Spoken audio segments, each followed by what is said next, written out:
Dios les bendiga, hermanas y hermanos. Bienvenidos a este espacio, a este tiempo de encuentro bíblico. Queremos agradecer su apoyo, su sintonía, su presencia, aunque sea virtual, con nosotros en este día. Y estamos hoy acompañados aquí en el día de hoy por mi hermano y amigo y compañero Pastor Gamaliel Ortiz. Saludos. Y estamos en estas lecciones que hemos estado, empezamos una serie de lecciones sobre las narrativas del nacimiento de Jesús en el Evangelio de Lucas, ¿verdad? Y hoy queremos darle continuidad a eso que ya iniciamos hace 2 semanas atrás. Así que le invitamos a que usted pueda compartir este encuentro con otras personas. Lo puede compartir a través de su misma página, ahí en la página de Facebook, dándole share y compartiéndolo con otras personas del Facebook. También puede compartir el enlace a través del mismo Facebook o lo puede hacer a través de texto o a través de la aplicación de WhatsApp. Así que comparta esta experiencia de diálogo y de estudio de la palabra con otras personas que puedan beneficiarse de esta experiencia.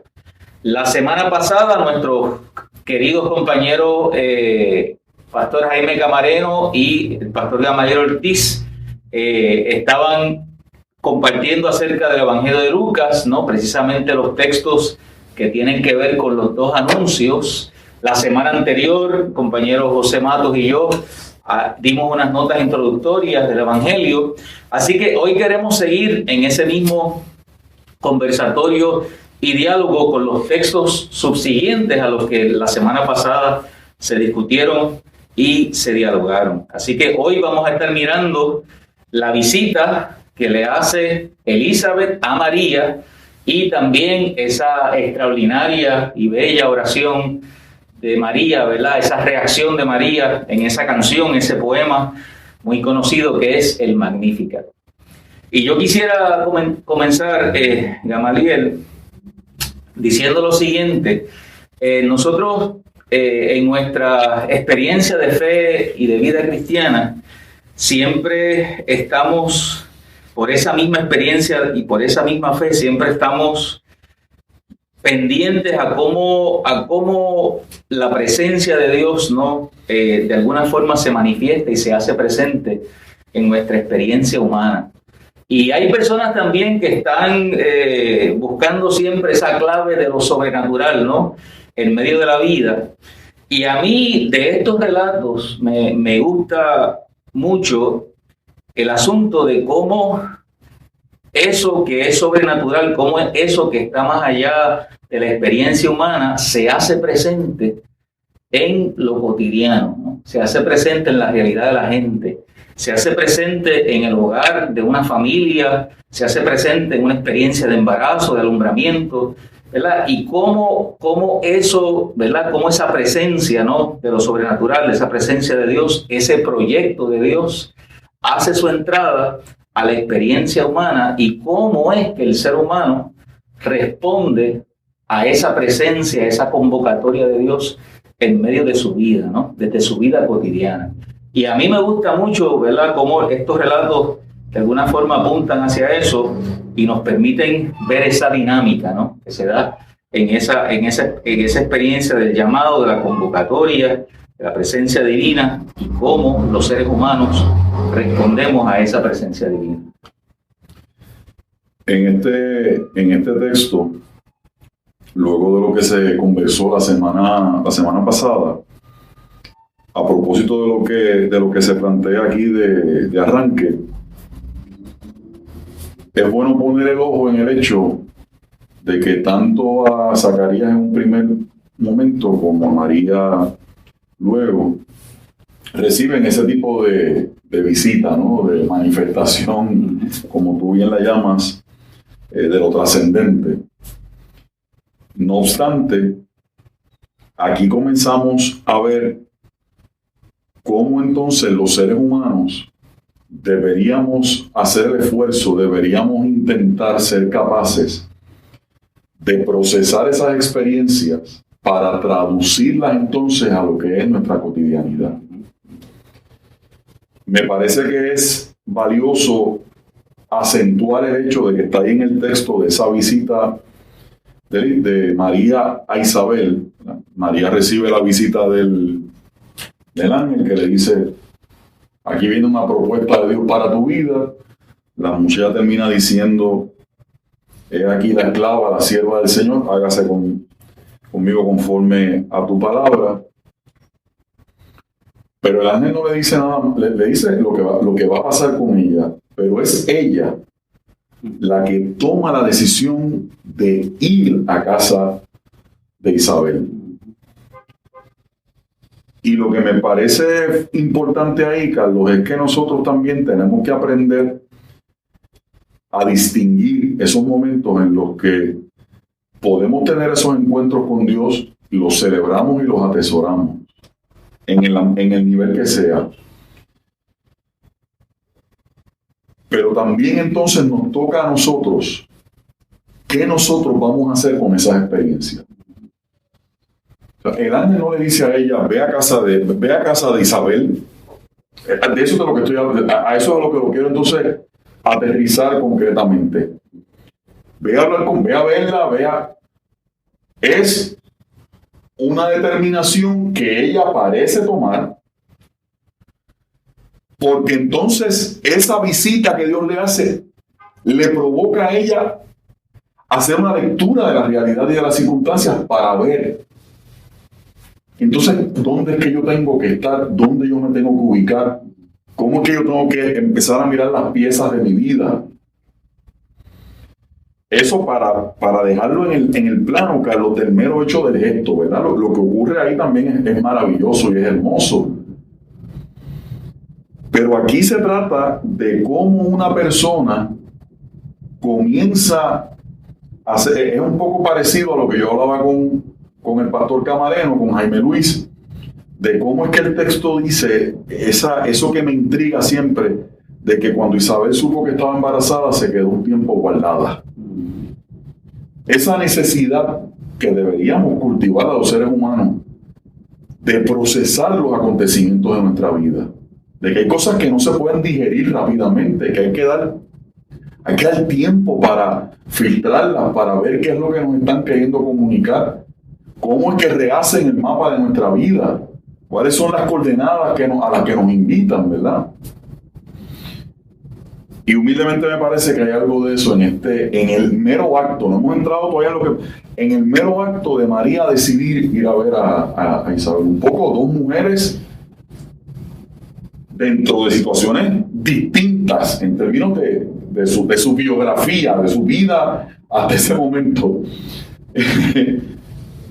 Pero también dos mujeres a las que se les ha anunciado que van a ser madres de unos niños muy particulares. Claro. y que la joven es la que procura un encuentro que para mí siempre ha sido un encuentro de solidaridad con la otra, con la de mayor edad. Sí. A mí me gusta también mirar ahí cómo es que el ser humano, ¿verdad? Cómo los seres humanos reaccionamos a ese tipo de experiencias o ese tipo de encuentros.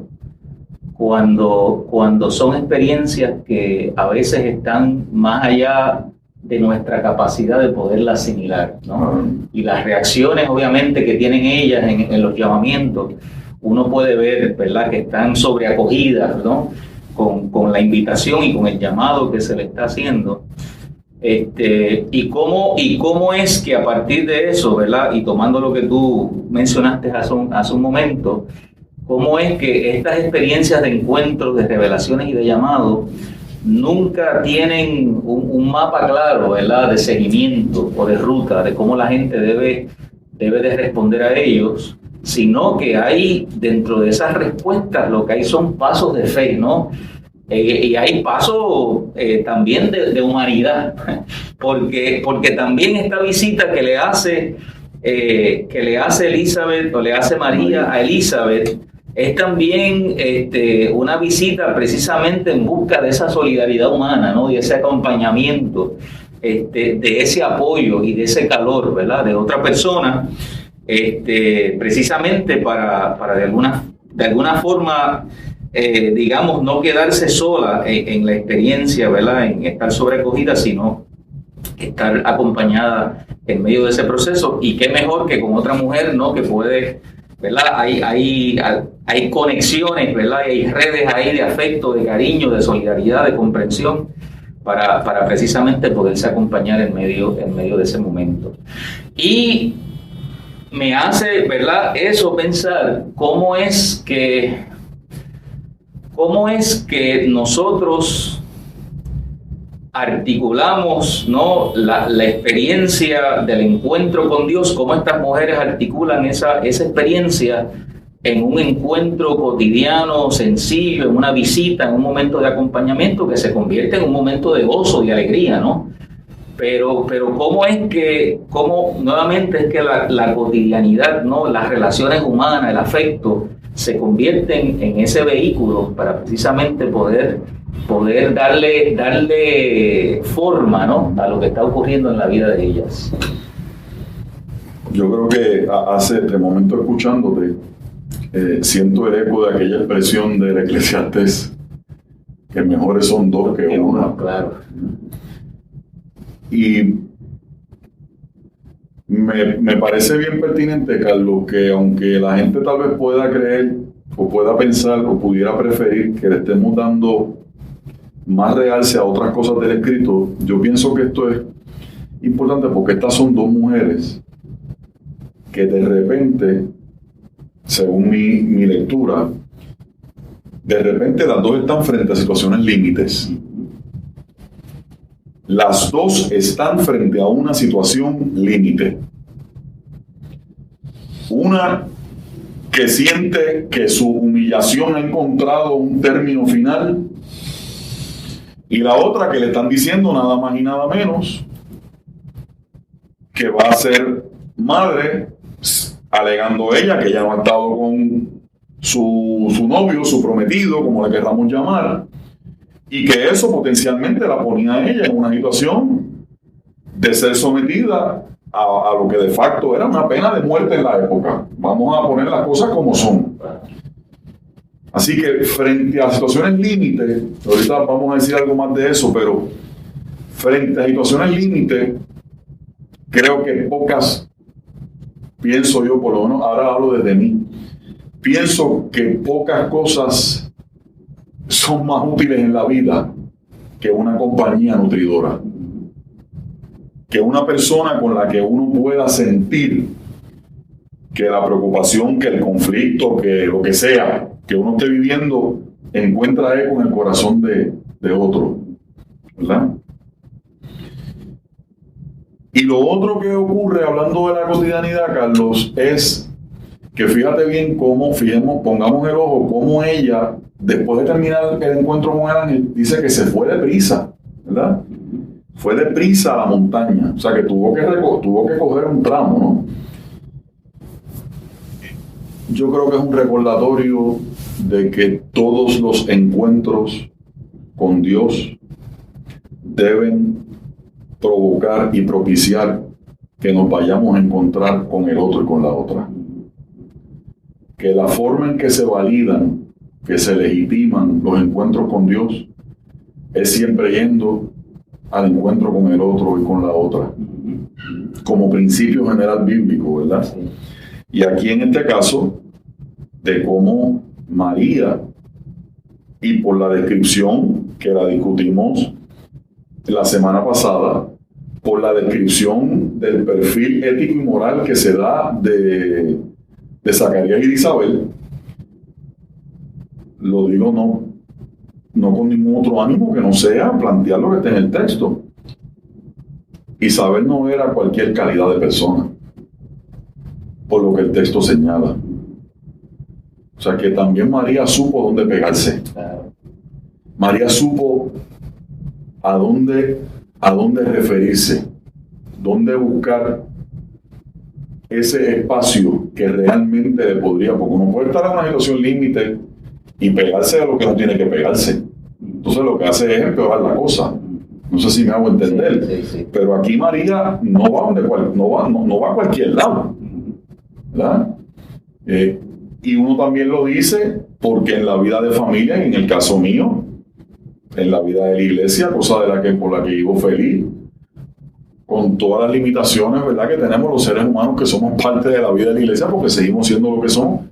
Pero en cuántas ocasiones, Carlos, nosotros hemos tenido la dicha, la tremenda bienaventuranza de que en momentos donde está cerca el risco o donde sentimos que emocionalmente está cerca el acantilado, ¿verdad?, el despeñadero, Dios siempre ha provisto compañía edificantes y nutridoras, que es lo que también yo veo que María hace aquí.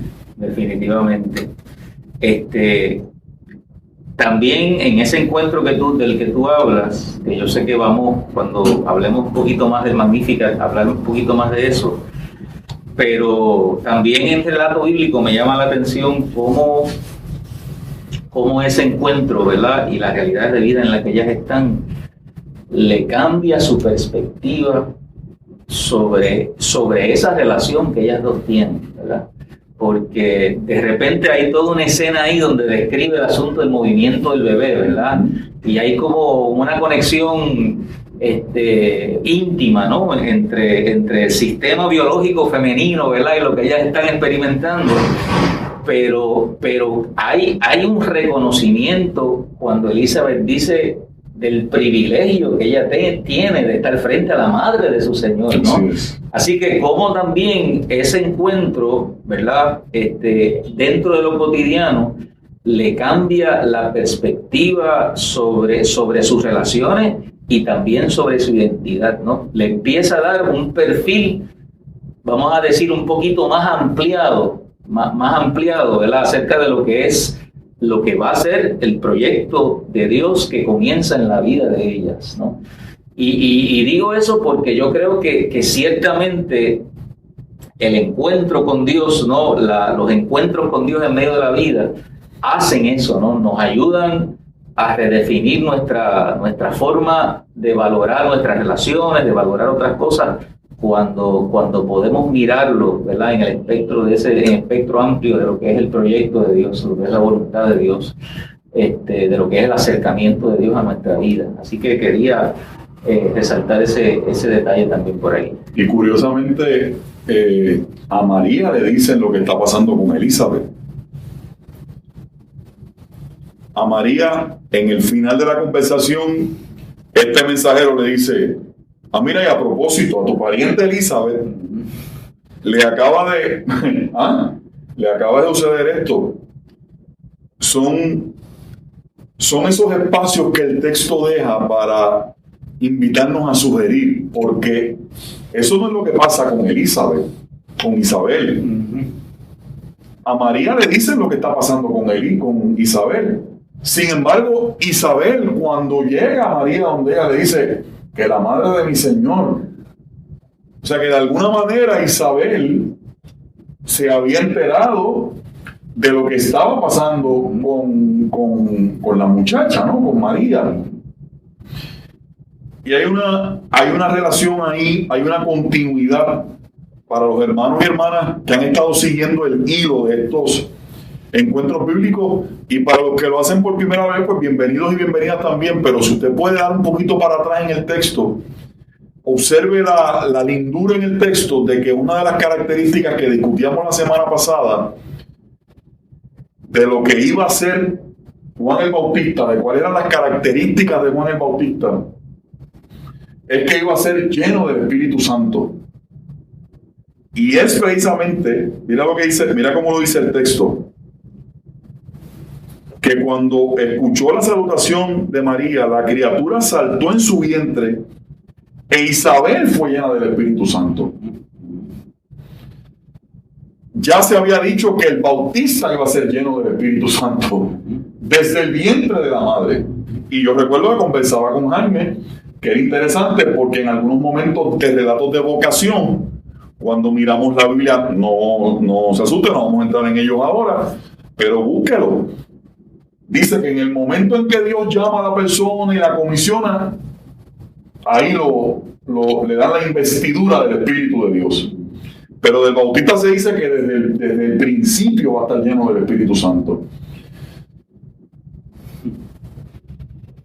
Yo no sé de qué manera más hermosa el texto pueda gritarnos, que nos está diciendo, fíjate que era el vientre de Isabel lo que estaba sosteniendo la vida del Bautista. Sin embargo, dice que el Bautista era el que iba a ser lleno del Espíritu Santo. Y cuando la criatura, en esa reacción, como usted la quiera caracterizar y tipificar, ¿verdad? Se lo voy a dejar eso a usted. Es ella la que recibe esa misma visita de Dios. Que ya su hijo, ahí en el vientre, según lo que el ángel había anunciado, ya había sido depositario de ese don.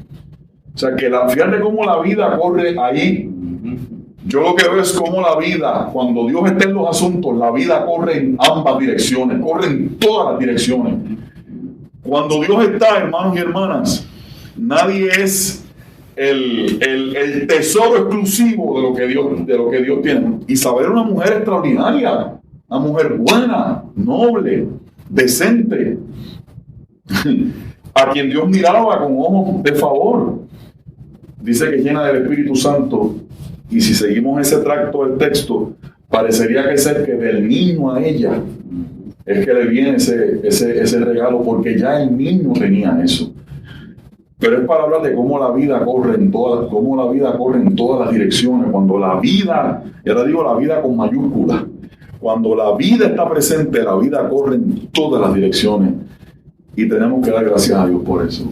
Y me parece, quizás para hacer una transición a lo que viene luego, me parece también maravilloso, Gamaliel, esa vida que corre, ¿verdad? Con esa visitación y el espíritu y todo eso, cómo también cambia el perfil de estas dos mujeres que están, como tú mencionabas hace un rato, en una situación límite, ¿no? María, de ser una persona con posiblemente un testimonio dudoso por lo que está viviendo, se convierte en bienaventurada, ¿no? Y Elizabeth, una mujer avergonzada por una situación que ustedes comentaban, ¿verdad? Y estaba la semana pasada en el diálogo, llena de vergüenza, se convierte de momento en una mujer llena de vida, ¿no? Y con el Espíritu Santo manifestado en su vida, ¿no? ¿Cómo cambia el perfil de estas dos mujeres dentro de esta visitación y llamado de Dios, ¿verdad? Y dentro de esta convocatoria de Dios, y cómo de momento, ¿verdad? Son mujeres vamos a decir, con otro tipo de reconocimiento, ¿verdad? Con otro tipo de valor y con otro tipo de honor. Decíamos al final de la semana pasada, lo recuerdo vivamente, que Isabel y Zacarías tenían todas las razones del mundo, posiblemente para pensar que las páginas de su proyecto de vida ya habían pasado. Y de repente la visita de Dios les entrega un nuevo sentido, un nuevo proyecto de vida. Un poco recordándonos que no importa en qué situación de la vida estemos, Dios siempre tiene la capacidad para renovar nuestro sentido de vida, entregándonos un proyecto nuevo. O sea, ellos ya, ¿qué podían esperar ellos de la vida ya en ese sentido, a esas alturas del juego? Dios siempre tiene algo nuevo, algún camino por el que nos vuelve a revitalizar y a reconectarnos, ¿verdad? Con el sentido de la vida. Definitivamente. Digamos, ¿qué tal si miramos entonces ese hermoso cántico, que no es otra cosa que una reacción desde el límite de la vida, ¿verdad? Que es la reacción que tiene María, ¿no? La respuesta en uno de esos 4 o de esos varios cánticos que tiene el Evangelio de Lucas, donde hay una poesía hermosa, ¿verdad? Una respuesta ante Dios y una respuesta a la experiencia que ella está viviendo y está experimentando. Permíteme hacer un comentario, Carlos, que yo siento que sería, por lo menos para mí, sería imperdonable no hacerlo en este momento. Nuestro país está viviendo se ha acentuado, se ha agudizado y se ha creado más conciencia pública de un tiempo acá de la tragedia, de la violencia de género en nuestro país. En este sentido de sororidad, de solidaridad, de empatía, yo no tengo derecho de decirle a las mujeres cómo comportarse porque yo no soy mujer, pero yo creo que haría mucha falta que mujeres y hombres, ¿verdad? Pero ahora que las mujeres revisiten este texto, porque me resulta sorprendente ver cómo frente a la situación, si queremos como iglesia frente a estos issues ser responsables y responsivos, pertinentes y serios, cómo en nuestro país, frente a un reclamo para que se declare un estado de emergencia por la violencia de género, muchas de las voces que se levantan precisamente en contra de eso son las voces de mujeres, que posiblemente no dándose cuenta de lo absorbidas que ellas mismas han sido por un sistema patriarcal en el que vivimos,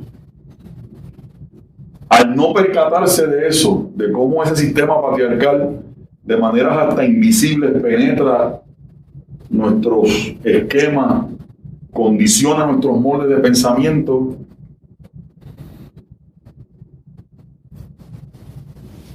el discurso que asumen presumo yo que sin darse cuenta, tengo que asumir yo que sin darse cuenta, es un discurso que niega lo que está en este texto, para mí. Y yo pienso, Carlos, que en este momento no hay manera en la que dejemos este asunto fuera y le entreguemos a la gente una discusión, una conversación sobre este texto yo no pretendo que nos quedemos ahí obviamente, pero yo creo que es altamente responsable en términos pastorales y de lo que es la actualización del texto bíblico, ver cómo aquí lo que se manifiesta es esa sororidad sana, buena, esa solidaridad, porque yo tengo la sospecha de que hace falta algo de eso, sino mucho de eso en nuestro país en este momento frente a un tema como este. Por eso decía ahorita, estas son dos mujeres, cada una dentro de su realidad de vida en situaciones límites. Y fíjate cómo lo que hacen es que en vez de cada cual una se acerca a la otra. Ustedes se imaginan las conversaciones que debieron haber ocurrido en ese tiempo que María estuvo allí. La riqueza anímica, emocional, de vitalidad que se tienen que haber ofrendado mutuamente esas dos mujeres en ese proceso de estar juntas, en esta situación, en esta coyuntura particular. Y cómo aquí no hizo falta un ángel, ni nada sobrenatural, porque lo sobrenatural y lo trascendente era lo que ellas mismas se estaban entregando mutuamente en ese proceso. Esa es la belleza de lo que Dios nos da.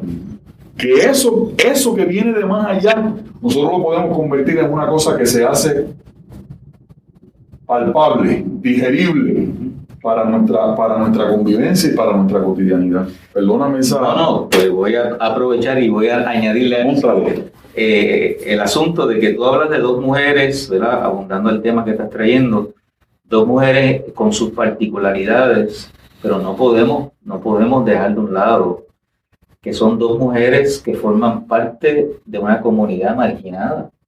Doble y triplemente marginada.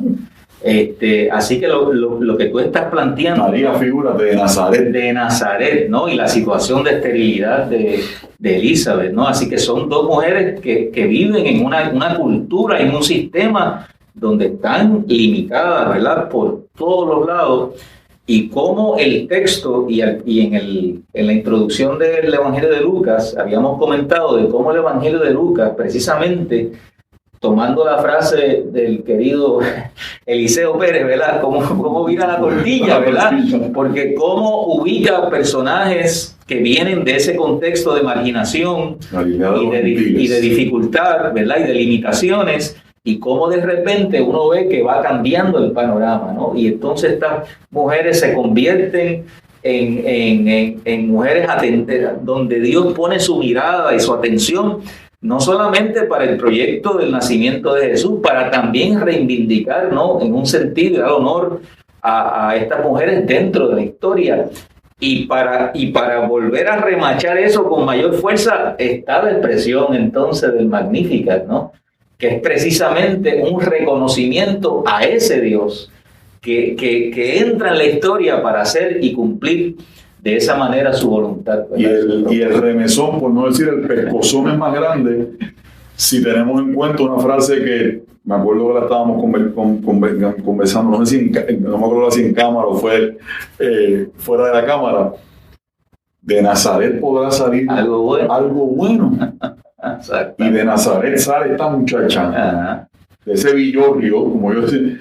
Y no solamente eso, sino que sale esta pelota de expresión tan maravillosa, que la muchacha era joven, y resalto a la muchacha para decir que era alguien visto como insignificante, que sale de la boca y del corazón de esta joven, que es a lo que vamos a ir ahora contigo ahí. Era el texto bíblico al que estamos haciendo referencia, que es un hermoso poema, un cántico, conocido como el Magnificat, y lo estoy leyendo en la versión Reina Valera. Engrandece mi alma al Señor, y mi espíritu se regocija en Dios, mi Salvador, porque ha mirado la bajeza de su sierva. Pues desde ahora me dirán bienaventurada todas las generaciones, porque me ha hecho grandes cosas el poderoso. Santo es su nombre, y su misericordia es de generación en generación a los que le temen. Hizo proezas con su brazo, esparció a los soberbios en el pensamiento de sus corazones. Quitó de los tronos a los poderosos y exaltó a los humildes.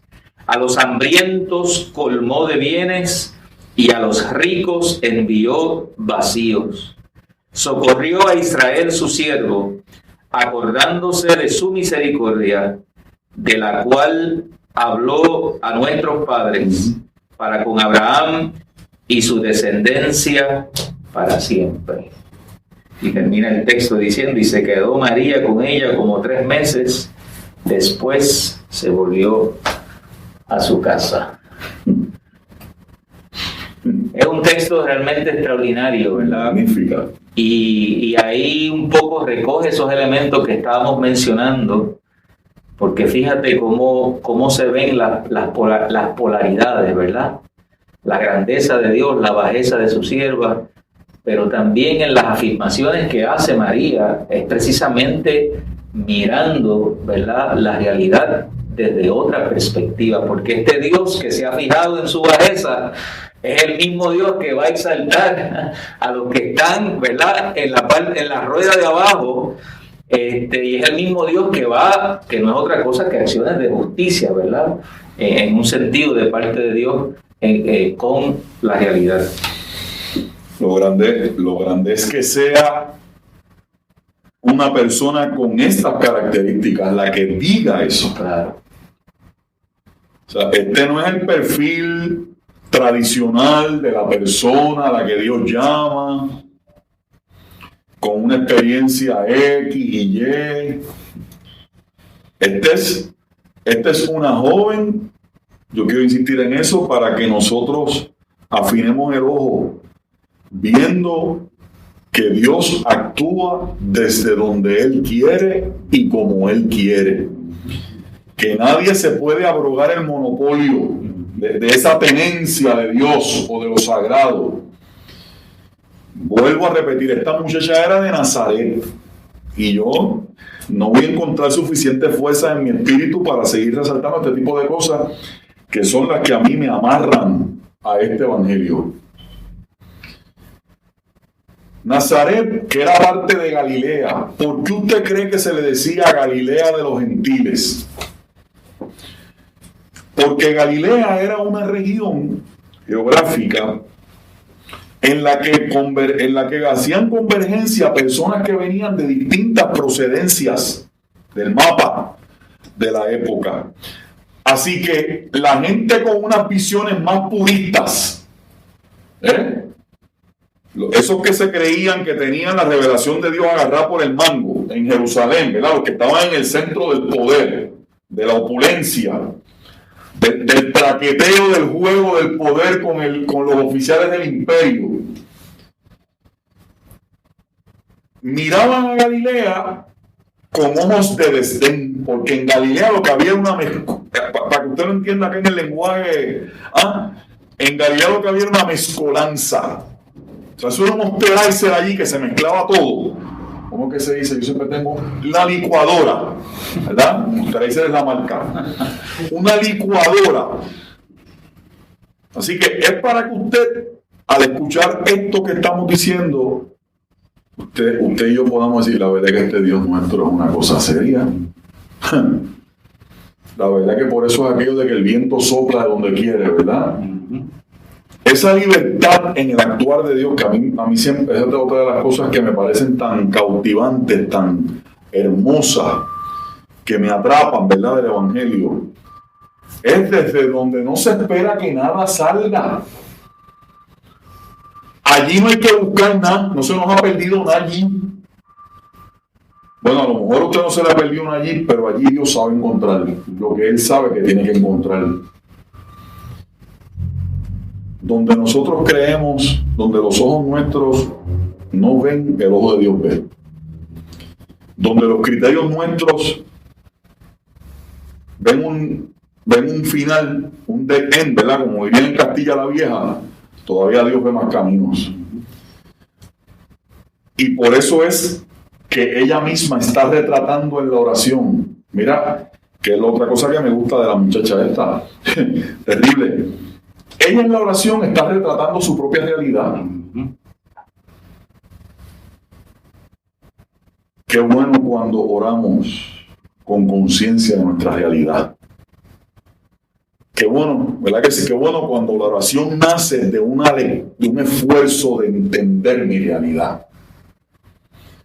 Si oramos sin entender la realidad,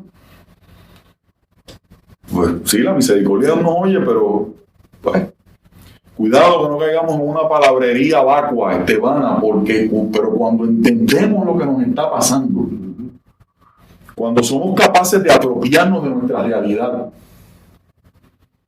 y que esa realidad nosotros la podamos convertir, en este caso, en una manifestación de búsqueda de algo distinto, porque mira lo que la muchacha está planteando, lo que María está planteando aquí. Y cada vez que digo muchacha, no lo digo de desdén, al contrario, es para exaltar de dónde vienen estas palabras, de la fuente posiblemente de la fuente más inesperada.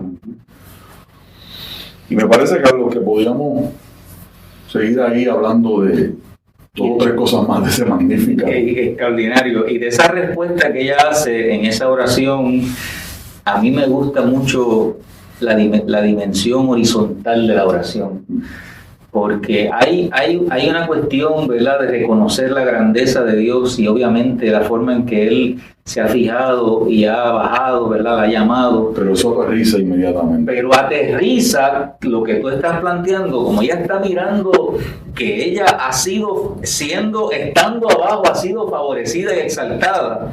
Pues no hay otra cosa que mirar y decir, pues ¿quiénes son los que están abajo? O sea, ¿quiénes son los que están en la rueda del dolor y de la angustia? Ella conoce el efecto de los poderosos en la vida del pueblo. Definitivamente, pues no hay otra cosa que entonces mirar en la horizontal y decir, pues este Dios es el Dios que envía a los ricos con las manos vacías, es el Dios que deshace las agendas y los planes de los poderosos. Pues claro, porque está lo que tú decías, desde su visión de la realidad, su oración mira en la horizontal y tiene que ser consecuente el Dios que la ha llamado y visitado con su acción, ¿verdad?, y su forma de proceder en el mundo y en la historia. Y eso me parece extraordinario, porque a mí me parece que muchas veces la oración, ¿verdad?, o las experiencias personales y privadas, espirituales nuestros, muchas veces están desconectadas de esa dimensión de horizontalidad. Entonces nosotros vemos la experiencia espiritual como una experiencia exclusiva y única para nosotros o para nuestra realidad inmediata, pero no somos capaces de hacer esa aplicación, ¿no? O de esa oración, de esa intercesión o de esa acción que implique, ¿no? Otros elementos y otros espacios de la vida. Yo siempre he creído que en la dimensión de la fe, el asunto de la verticalidad, si no se traduce en horizontalidad, es una glotonería religiosa. Definitivamente. Si lo que yo recibo de parte de Dios,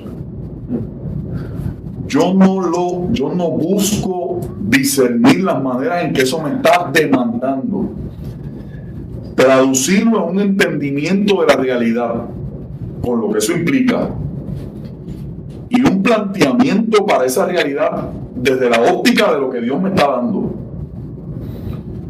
Yo lo que estoy haciendo es acumulando y acumulando y acumulando, y ya tú sabes lo que pasa con lo que se acumula, que se estanca, se anquilosa, se hace un mangle allá dentro de uno, ¿verdad? Y eso, los mangles en términos ecológicos tienen una función, ¿verdad? Pero la gente entiende lo que estoy diciendo. Entonces queda emposado ahí, que es lo que estoy queriendo decir. Si la verticalidad tiene que implicar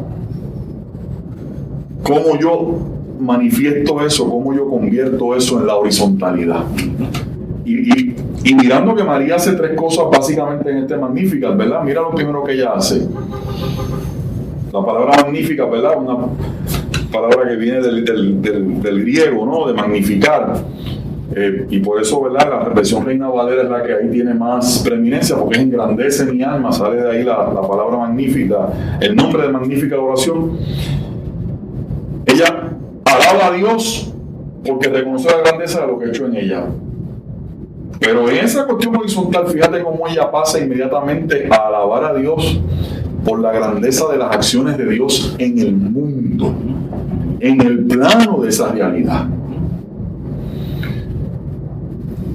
Muchas personas, y con mucha razón, han visto unos paralelismos preciosos entre esta oración de María y el cántico de Ana, cuando se le anuncia a Ana que va a ser mamá, que va a ser madre. Y Ana también habla, mi corazón encuentra, la expresión de Ana casi es como que mi corazón encuentra un éxtasis en Dios, y habla de que Dios va a derribar a los poderosos y va a exaltar a los humildes. Y hay unos búsquedas, ¿verdad? No hay tiempo ahora ya al principio de la historia de Samuel, preciosa. Entonces, ella engrandece a Dios, alaba a Dios por lo que ha hecho con ella, por lo que Dios le propone al mundo, por lo que Dios le plantea al mundo como una nueva forma de hacer las cosas, de construir historia. Y entonces vuelve para acá otra vez, para donde Israel, para hablar. Por eso los últimos versos: socorrió a Israel, su siervo, acordándose de la misericordia de la cual habló nuestros padres. Así que después que ella dice que envía a los vacíos, a los ricos con las manos vacías, que deshace el pensamiento de los soberbios no es otra cosa que la gente que se cree que están por encima de los demás. Vuelve acá a los de su pueblo, que me parece muy lindo, para decirle: esto que yo les estoy diciendo a ustedes no es de un Dios que llegó ayer. ¿Sabe? Este no es un individuo que se paró allí en el palco del parque de momento a mirar lo que estaba pasando. Este que nos está hablando anda con nosotros desde el principio. ¿No? Un poco el asunto ese de cómo me encanta ver cómo María, siendo una muchacha tan joven, tiene un entendimiento tan claro, tan prístino, tan fuerte de la continuidad de la acción de Dios en la historia. O sea, que este Dios no es un malabarista que llegó ayer aquí a improvisar, no. Este Dios viene trabajando una historia con nosotros y ella es consciente de esa historia. Y quizás ya para ir concluyendo, ¿verdad? Ese perfil que María retrata de su pensamiento, de su espiritualidad, en su oración, en su canción, pues obviamente es el perfil de Jesús, ¿verdad? O sea que María, en un sentido, y el evangelista Lucas, ¿no?, nos está dibujando un poco la representación de ese Dios de quien ella está hablando, precisamente en la tierra, en la persona de Jesús, ¿verdad? Es su Hijo. Es Jesús el que precisamente va a encarnar esa misericordia, ese sentido de justicia y esa visión en particular en su ministerio de lo que ella está planteando en esa oración. Y un poco el evangelista nos está dando un adelanto, aquello que decían de tal palo, tal astilla. Pues María, en este caso, María y su oración es el palo, ¿no? Y Jesús, como hijo de ella, pero como hijo de Dios, es la astilla, ¿no?, que representa y encarna esa visión del cántico del Magnificat. Lindo que esta oración surge luego de que Isabel le dice a ella: bienaventurada la que creyó. Por eso decíamos ahorita cómo hay un encuentro nutridor ahí. La misma Elizabeth también estimula esta reacción de María. Y yo creo que en esos versos, Carlos,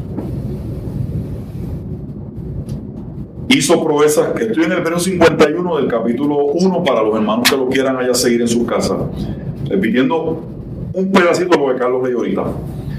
Hizo proezas con su brazo, esparció a los soberbios en el pensamiento de sus corazones, quitó de los tronos a los poderosos, exaltó a los humildes, a los hambrientos colmó de bienes, y a los ricos envió vacíos. Todavía, para los que puedan pensar que este Dios es un Dios desatento de las realidades concretas que vive la gente, esta joven está planteando un cambio, una subversión en el orden de las cosas. Radical. Está diciendo: lo que tenemos ahora no funciona. Oye, hay que tener conciencia y hay que saber hacer lectura de la realidad para hacer ese tipo de afirmación. O sea, esto no es cualquiera que ande despistado que diga esto, ¿verdad? Y yo quisiera terminar mi participación, Carlos, para que tú puedas concluir diciendo esto.